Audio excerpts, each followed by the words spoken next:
हमसे गरीब इस देश में कोई राज नहीं है, लेकिन प्रकृति ने हमारे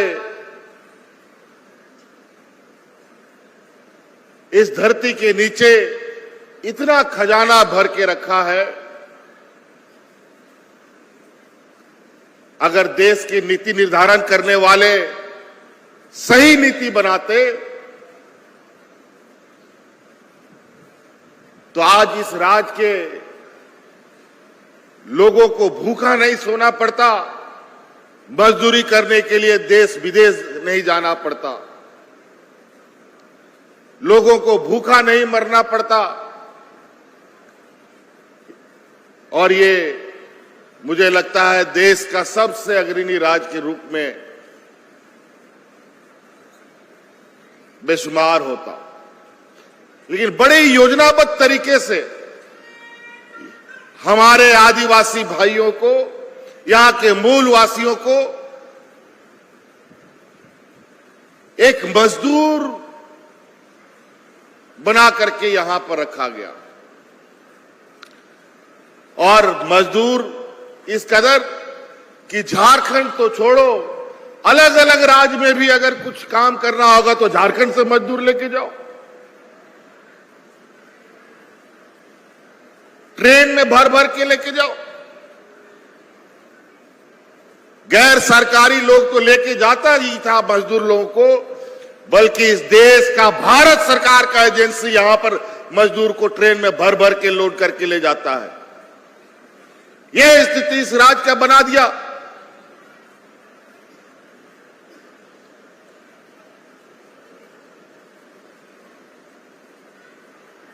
जब देश का नीति निर्धारक इस राज्य के जनता को मजदूर बनाने के लिए कसम खा के बैठा हो तो उस राज्य का क्या हश्र होगा आप अंदाजा लगा सकते हैं।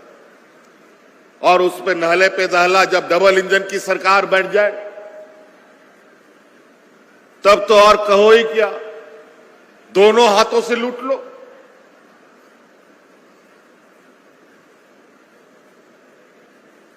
लेकिन इस राज्य के आदिवासी मूल वासियों के अंदर जो रगों में खून दौड़ता है, वो कभी कभी अचानक ऐसा उफान मारता है कि जो इस तरीके के सोचने वाले लोग हैं उनका माथा खराब हो जाता है। उन लोग को समझ में नहीं आता है कि झारखंड में हो क्या रहा है।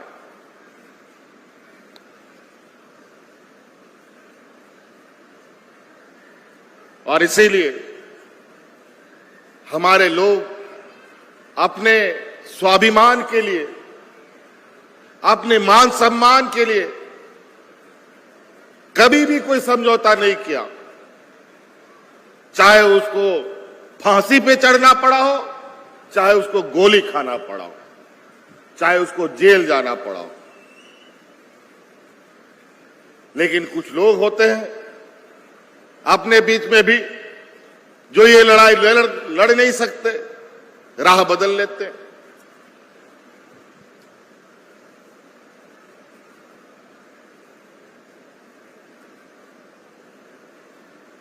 लेकिन हम लोग समय समय पर अपनी ताकत को इकट्ठा भी करते हैं और उस ताकत के बदौलत हम अपना अधिकार भी लेते हैं। किसी ने सपना नहीं देखा था कि राज अलग होगा। सब बोलता था कि राज अलग का सपना यहां का आदिवासी मूलवासी देखता, ये लोग तो हड़िया पी करके पेड़ के नीचे पड़ा रहेगा। बताओ, हंसता था लोग जब हम लोग आंदोलन करता था। लेकिन राज मिल गया। जब राज मिल गया तब बोला कोई बात नहीं, राज ले लिया तो क्या हुआ, सत्ता थोड़ी चलाने देंगे, सत्ता में तो हम ही लोग बैठेंगे। और सही में ऐसा ही हो गया। राज भी बन गया और सरकार भी बन गई। जो लोग लड़ा मरा कटा वो लोग बाहर चला गया और गद्दी में वो लोग बैठ गया जो लोग इस राज को चूस रहा था, नोच रहा था। फिर वही शोषण, वही मंजर, वही चारों तरफ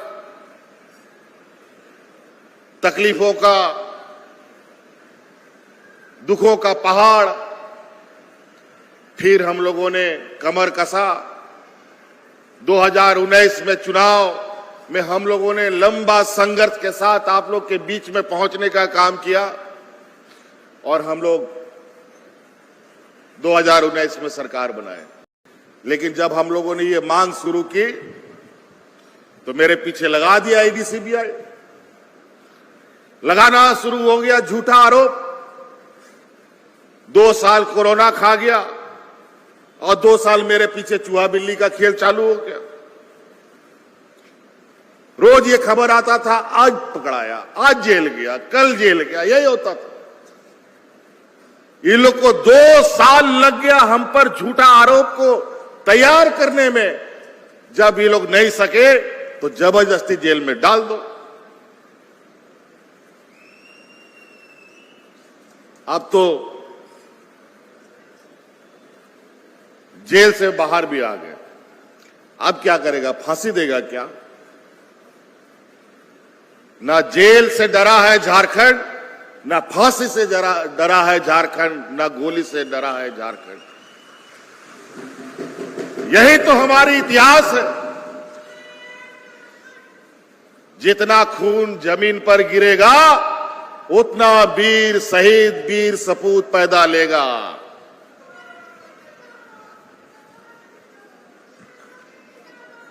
आज हमने वृद्धा पेंशन, मैया सम्मान योजना क्यों चालू किया? आपको मालूम है? हमारे सभी मंत्रीगण, विधायक, उन्होंने बहुत सारी योजनाओं के बारे में बताया। इसके पीछे सोच क्या है? आज भी हमारे गांव में गरीबी इतनी है कि बीमारी में, बच्चा का पढ़ाई लिखाई में, आज भी हमारा गांव देहात का लोग महाजनों से पैसा लेता है, बिचौलियों दलालों से पैसा लेता है।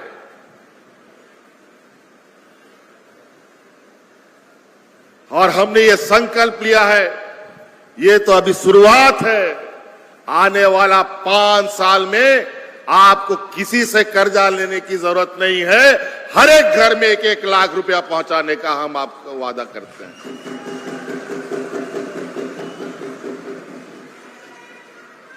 छोटा छोटा 20,000, 10,000 रुपया उधारी लेता है और उसका ब्याज ऐसा चढ़ता है कि कभी उतरता ही नहीं है पैसा।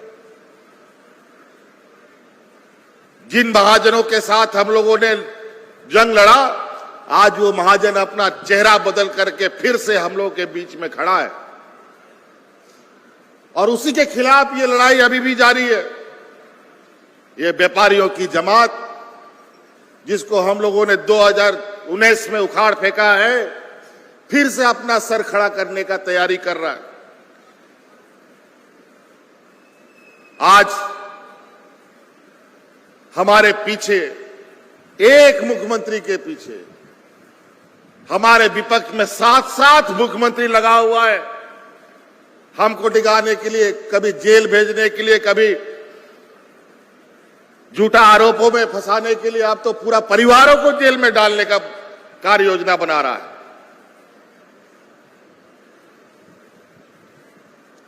अभी तो लोकसभा चुनाव में इन लोगों को कामयाबी मिला हमको जेल में डालने का, लेकिन नतीजा ये हुआ कि पूरा राज्य का हमारा आदिवासी भाई, मूलवासी भाई ने इनको ऐसा तमाचा दिया है जहां ये 12 से 9 पर उतर आए हैं। यही काम लोकसभा में हुआ। पूरा देश के लोगों को हिंदू मुस्लिम, सिख ईसाई, अगड़ा पिछड़ा यही सब कर करके इतना दिग्भ्रमित किया, लोगों को तो बेवकूफ बनाता ही है, ये भगवान को भी नहीं बख्शते। और नतीजा ये होता है कि लोकसभा चुनाव में ये बहुमत भी नहीं साबित कर